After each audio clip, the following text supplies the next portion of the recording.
describing gas mixtures. Today we'll solve a problem where we have a closed system as well as an open system. So we'll solve two problems today. In order to solve problems dealing with conservation of energy, first law, for a closed or an open system, you have to be able to calculate changes in internal energy and changes in enthalpy for an ideal gas mixture. I'm going to work it out for the change in internal energy. So U2 minus U1, this is cap. If you didn't have an ideal gas mixture, if it was just a pure ideal gas, then it would be just the mass times U2 minus U1, true? But because we have a mixture, you can sum over each of the components the mass contributing for that component plus the change in internal energy for that component. You can also work it out on a molar basis where you can have the number of moles times U2 bar minus U1 bar. And if you had a mixture, then we would sum over all the molar contributions of each of the components and the change in internal energy. So you can do it on a mass basis or on a molar basis, calculate these change in properties. Let's do this. Let's take this equation and we introduced that the mass of the mixture is equal to the sum of the masses of each of the components of the mixture, true? So if we take this equation and we multiply by mass of the mixture, and over here we have the sum of each component divided by the mass of the mixture times U2 minus U1 for each component, we see that we pick up the mass of the mixture times the sum of the mass fractions of each component times U2 minus U1. And maybe you would write this as change in internal energy U2 minus U1 of the mixture, where that's equal to the sum of the mass fractions times U2 minus U1 for each component. Often we deal with constant specific heats.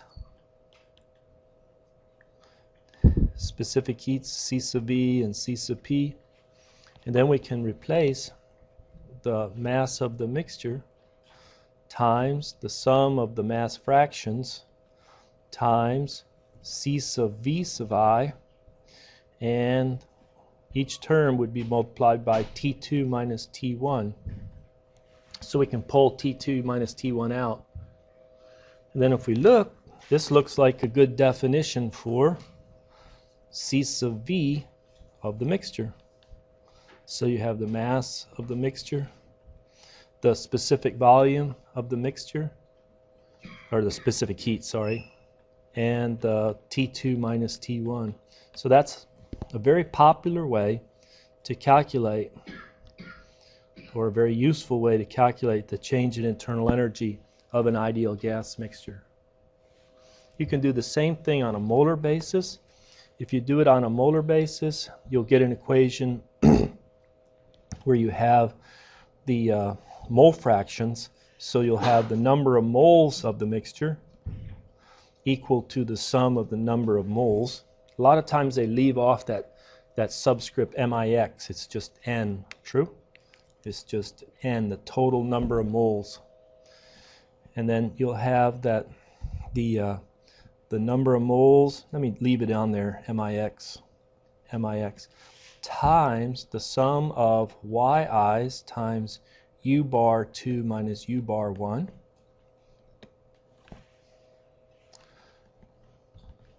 Is equal to the total number of moles of the mixture times the sum of the mole fractions times C sub V bar I times T2 minus T1. And so you can have, this specific heat constant volume on a molar basis, for each component, as well as specific heat, constant volume on a mass basis, C sub V on a mass basis. Okay, so this looks like a great way to define C bar V of the mixture is just simply sum of the Yi C bar VI's. Okay. If you did it for enthalpy, what do? You change all the specific heat constant volume to specific heat constant pressure. When we deal with ideal gas mixtures and we're interested in the change in entropy, we have to remember that in general, for ideal gases, internal energy is a function of temperature only, enthalpy is a function of temperature only, but entropy, S, is a function of temperature and pressure.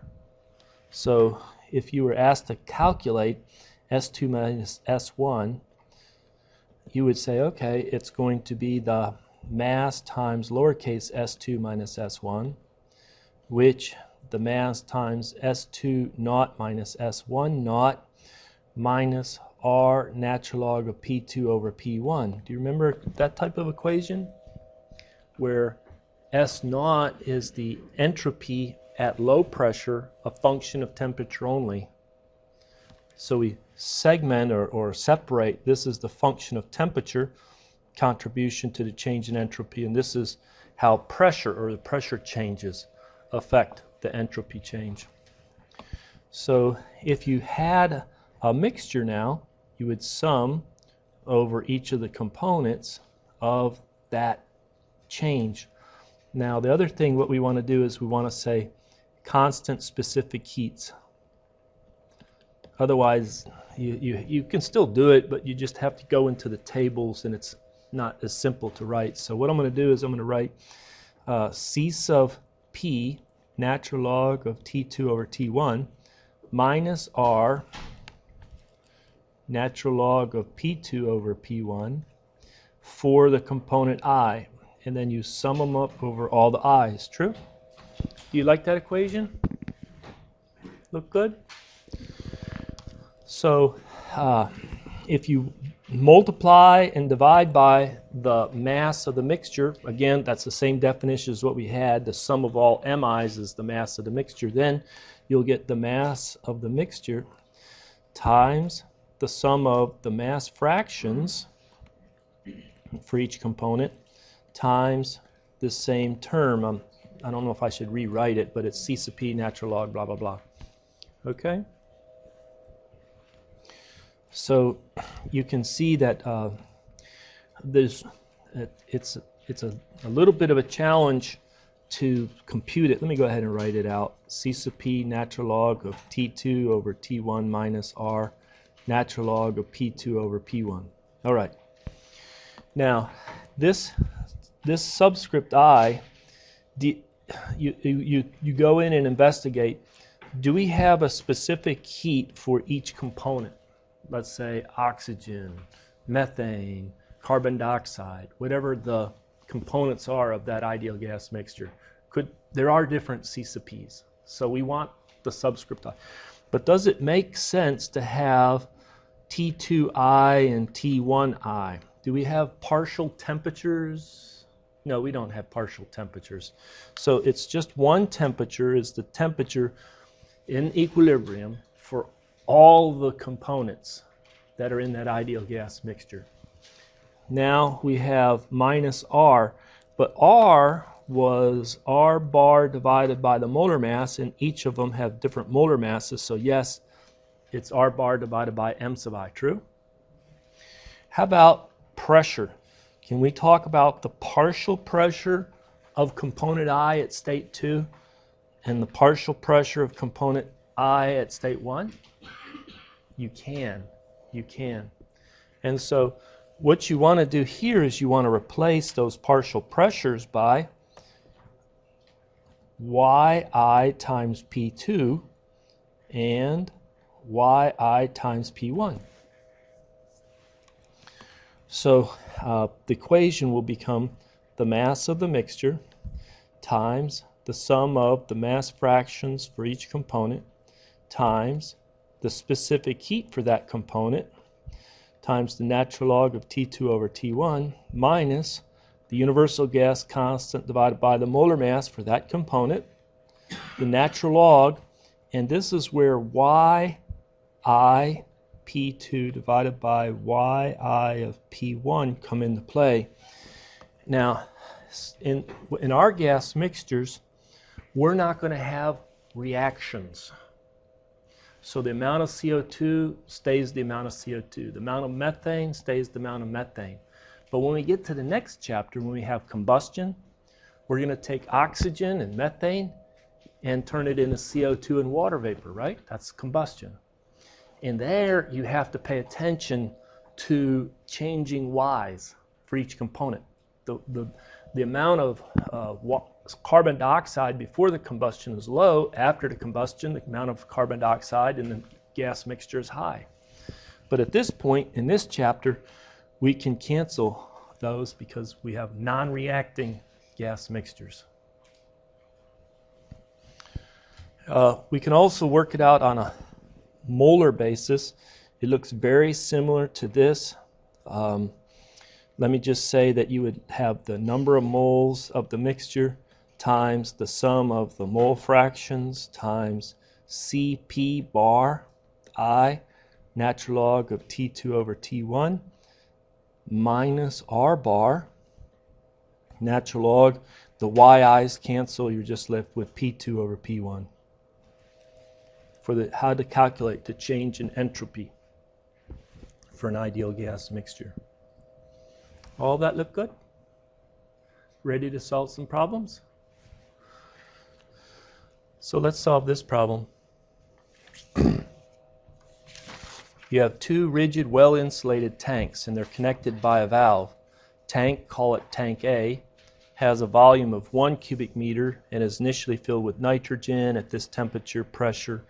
And tank B, the second tank, has 3 kilograms of oxygen at some temperature 75 C and 300 kilopascal.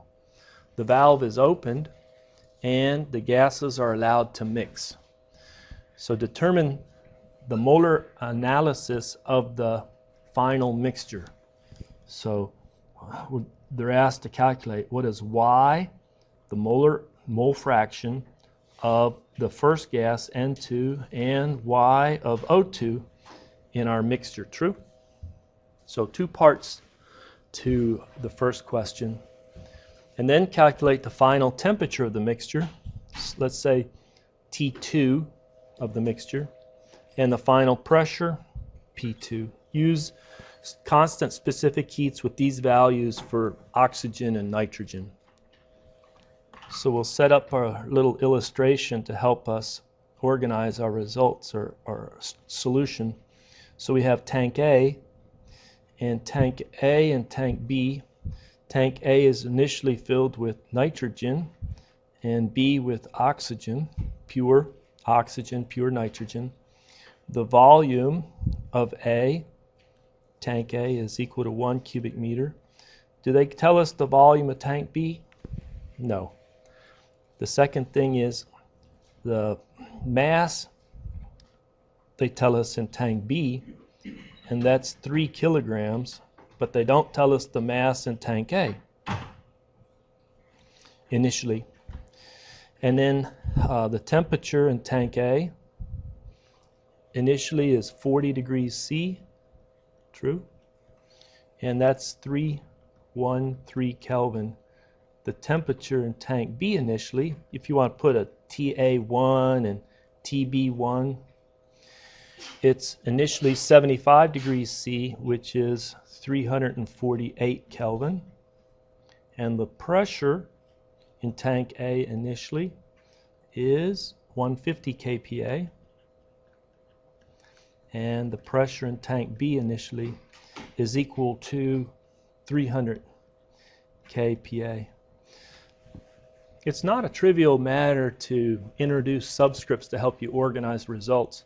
One thing, this mass in tank A initial and the mass in tank B initial is given, but this is also the mass of N2. And because there's no reaction, At the final state, N2, that mass is dispersed between the two tanks. It's well mixed, but it's conserved. Likewise, this is the mass of O2. There's no reaction in the process, that mixing process, after this valve is opened. But we want to know final mass of O2. Well, it'll be 3 kilograms. It'll just be well mixed. Okay. So what's the strategy for solving this problem? I recommend table to help organize the results. So we'll start with a table where we have the gas nitrogen and the gas oxygen. And we probably are going to need the molar mass. So might as well put that 28.01 and 32.00 kilograms per kilomole. And then start listing things almost as you were given them. So the volume occupied by the nitrogen initially was 1 cubic meter. But we don't know the volume occupied by the oxygen initially, but we do know the mass in kilograms. The mass of the oxygen was 3 kilograms, but we don't know the mass of the nitrogen. Okay, keep going. The temperature initial was 313, and the temperature initial was 348 for the oxygen, and the pressure initial 150 and 300 kilopascal. So this is Kelvin, this is kilopascal. All right. At this point, let me ask the number of moles, kilomole. Can we calculate the number of moles of oxygen? Yeah. So it's going to be the mass divided by the molar mass, which is 32. True? And so when we calculate that, we calculate the number of moles of the oxygen to be 0.093754 kilomoles.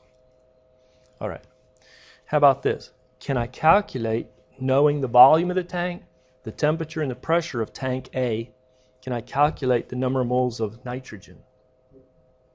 And what equation would we use? That PV is equal to NR bar T.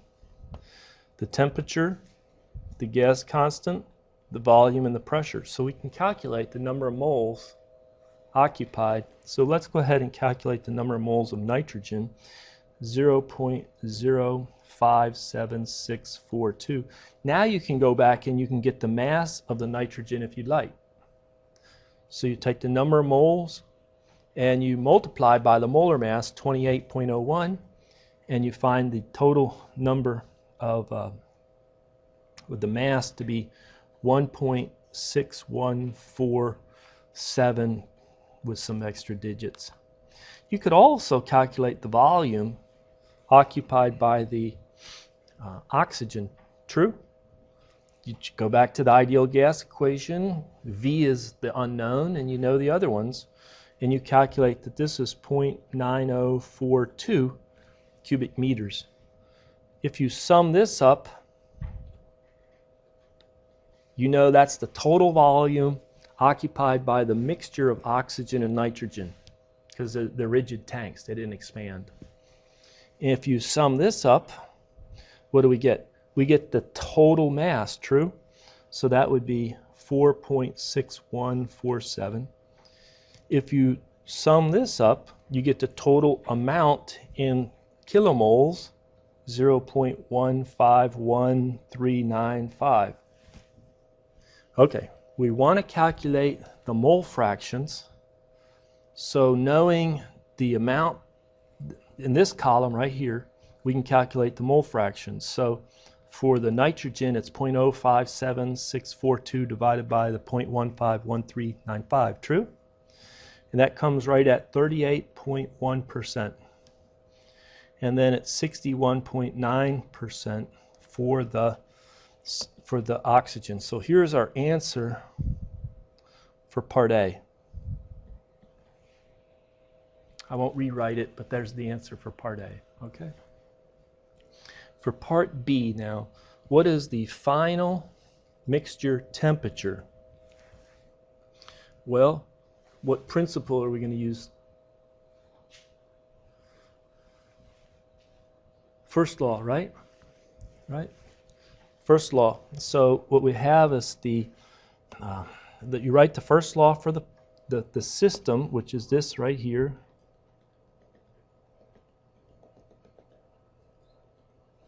Our system is the insides of the tanks. And there's negligible volume in the little pipe connecting them and the valve connecting them, so we ignore it. And we have initial state where they're pure nitrogen in tank A, pure oxygen in tank B, final state where it's mixed. Okay, so the first law for that process is U2 minus U1 is equal to Q 1 to 2 minus work 1 to 2. Is there any heat transfer with the surroundings? No. Now there's some heat transfer from the warmer oxygen to the cooler nitrogen so that they're well mixed in one temperature at the final state. But there's no heat transfer from the system to the surroundings. Is there any work? No. And so the change in internal energy is just zero. You expand it and you can get the contribution from the oxygen and the nitrogen. So the mass of the nitrogen, C sub V of the nitrogen. Let me not put too many subscripts. Mass, specific heat, final temperature minus the initial temperature. And I guess I need to put everywhere the initial temperature of the nitrogen, the specific heat constant volume of the nitrogen, and the mass of the nitrogen. You add to it the mass of the oxygen, C sub V of the oxygen, T2 minus T1 of the oxygen. Does that equation make sense? And so we know the initial temperature. We know the specific heats they're given. We calculated the masses. The only unknown is T2. And it's the same value right here and right here. So you calculate T2. And when we calculate T2, we find that it comes right in at a value of 63.6 degrees C. One equation, one unknown. All right. What about the pressure? The final pressure. How we calculate the final pressure?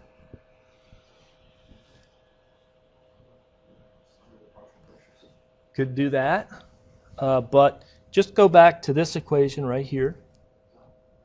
And you just say at final state 2, knowing the total volume and the total number of moles, and the final temperature, you have to make sure it's in Kelvin. So you calculate P2 is equal to N, the total N right here, R bar 8.314, T2, which is 273 plus this temperature of 63.6, divided by V2, and this is the total volume, right? 1.9042.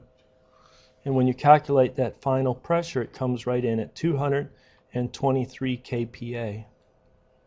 As a sanity check, take a look at T2. Is it between our two values? One started at 40, one is 75. Sure, that looks reasonable. How about the final pressure? It started at 150 in one tank, it was 300 in the other. Yeah, that appears reasonable. Right? If you had a pressure above, the final pressure above 300 kPa or below 150 kPa, you look for an error. True? Solve a problem like that on an exam? No problem?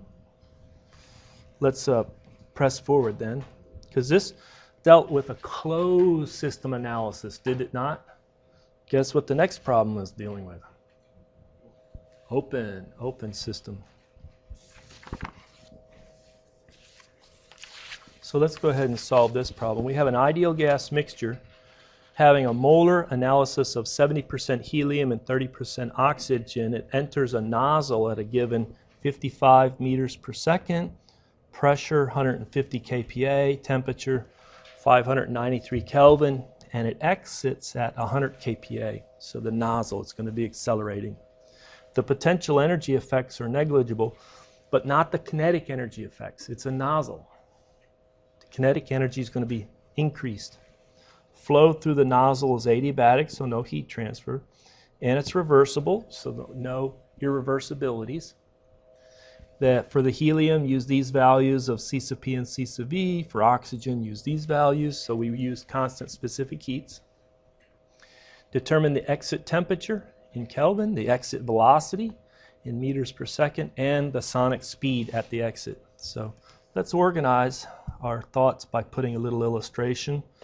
So it comes in at state 1, goes out at state 2 through this nozzle, and all that information is given going through it. What we're going to do is we're going to do a control volume analysis for our nozzle, true? So it cuts into the going across at state 1 and going out at state 2, right? So if you write the first law of thermodynamics, conservation of energy, for that system it's operating in steady state, Q dot equal to W dot equal to 0. You're going to be left with H coming in plus the kinetic energy coming in, 1/2 V1 squared, is equal to H going out plus 1/2 V2 squared going out. Nothing different just because it's an ideal gas mixture. It's just how do I evaluate changes in H. That's the challenge for this problem. So we've solved problems like this before where the exit speed V2 is going to be the square root of V1 squared plus 2 times H1 minus H2. Did I do that correctly? Where is the trap? It's on unit conversions. A lot of students will mess it up, so I'm going to just emphasize that it's 1,000 meters squared per second squared is 1 kilojoule per kilogram, and that's a unit conversion factor that you don't want to forget about, because V1 is in meters per second and we want V2 in meters per second, but this delta H typically is kilojoules per kilogram. All right, now let's do this. Let's go ahead and see the challenges is to calculate the change in H, is it not? The change in H for our problem. Let's organize our stuff in a table. So in a table, here's our gas, helium, here's our other gas, oxygen. Might as well write down the molar mass in kilograms per kilomole. For helium, it's 4. For oxygen, it's 32. The mole fractions, 0.7 and 0.3. Now, since they gave me the specific heats in kilojoules per kilogram, and you may be a little more familiar working with on a mass basis, I want to convert that to mass fractions. So let's try and convert to mass fraction. So what do we do here is we have the total number, assuming 1 kilomole total, there would be 0.3 kilomoles of oxygen and 0.7. If you did have 0.7 kilomoles of helium, then how much mass would you have? That mass in kilograms is the number of moles times the molar mass. We've done this a couple of times, true? That would be 2.80 and 9.60. When you sum that column, you get 12.40. And right away, somebody can tell you, what is the meaning of 12.40? Is that the molar mass of my mixture? 12.40 kilograms per kilomole? No, this is how many kilograms in 1 kilomole of the mixture, true? Is that that's the molar mass of the mixture? That's the molar mass, because we started with the assumption of 1 kilomole. So for each kilomole, you have 12.4 kilograms of the mixture. And you see that predominantly the mass is contributed by the oxygen, even though the oxygen is only 30% by the mole fraction. Most of the mass is coming from the oxygen. Okay, so that's a nice thing to calculate. Now to calculate the mass fraction, you just take, for the helium, 2.8 divided by 12.4, true? And you get that the mass fraction is 0.226 and 0.774. There's some extra digits on there, but that's good to 3 digits. So even though it's only 30% by molar analysis, it's over 77% by mass fraction. Okay.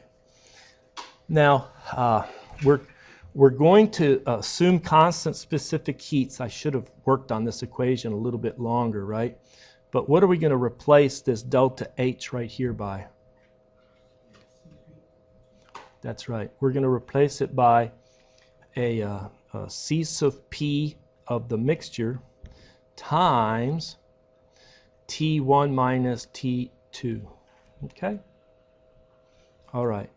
The C sub P of the mixture. How do I calculate the C sub P of the mixture? Sum of the mass fractions times C sub P of each component. True? Okay, so we got the specific heats of each component. Let's just tabulate them right here. C sub P. Let's put them in 5.193 and 0.991. You would make a multiplication of the mass fraction times C sub P, put it in a separate column, and sum it. And guess what this is? That's the C sub P of the mixture. True? So that's what table, I think, helps you organize the results. The only challenge we have is that we know everything in this equation except for T2. True? Okay. If I knew T2, I could get V2. But we need to calculate that exit temperature. So how do we calculate the exit temperature? We already used the first law. Go to the second law. So for the same control volume,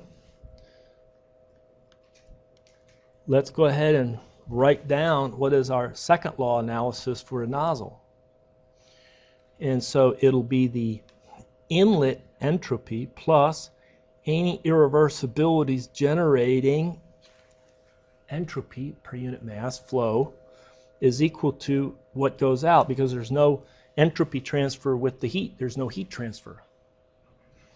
And because this problem says it's reversible, then sigma dot 0. So S2 is equal to S1. That's the bottom line from the second law. S2 is equal to S1. So if S2 is equal to S1, then that's equal to 0. S2 minus S1 is equal to 0. Then how do I calculate that? I can do it a couple ways. Could I do it C sub P mix, natural log T2 over T1 minus R over M mix, R bar, sorry, natural log of P2 over P1? How many people like that equation? And we just did C sub P mix, didn't we? And we just did the molar mass of the mix. And the pressures are given, so you kind of put little checks, say pressure 1, oh yeah, that was inlet pressure 150 kPa, outlet pressure 100 kPa, 8.314, 12.4. This C sub P mix, I didn't put down the number, did I? Actually, I didn't put it down. It's embedded in my calculations. And the only unknown in this equation is the exit temperature T2. So from the second law, we solve for T2, and we calculate that the final temperature has to be 515 Kelvin. Now we go back up here. We have 515 Kelvin. You have the specific heats calculated. You calculate the exit speed V2 equal to 0.551 meters per second. So that's the answer to part A and part B. What's the last part, C? What is the sonic speed in meters per second? What is that? So the sonic speed, let me try and tuck it in down here. Oops. So let's use square root of k RT. You like that equation for the speed of sound in an ideal gas? This is a mixture of ideal gases. So what we have to do is we have to calculate K, and then we have to calculate R. The T we already calculated. Well, is this R bar divided by the molar mass of the mixture? So that one's done. It's now just up to K. How are we going to calculate K? Is it C sub P of the mixture divided by C sub V of the mixture? Is that what K is? C sub P over C sub V? And so there you go. So what we do is, I didn't leave enough room, I'm sorry, but I'm going to try and stick it in here. You make a column of the C sub V values, you bring them down, 3.116 and 0.730. Then you do the mass fraction times C sub V, you get a value, sum it up, and that's your mixture C sub V value. Just like our mixture C sub P value, true? And so when we do that, we get a K of about 1.53,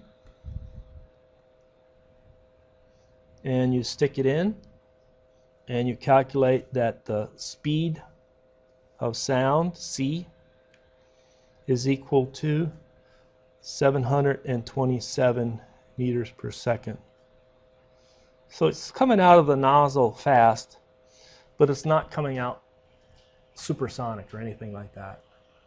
You can calculate the Mach number. This unit conversion factor right here, that unit conversion factor, do you think you might need it in here?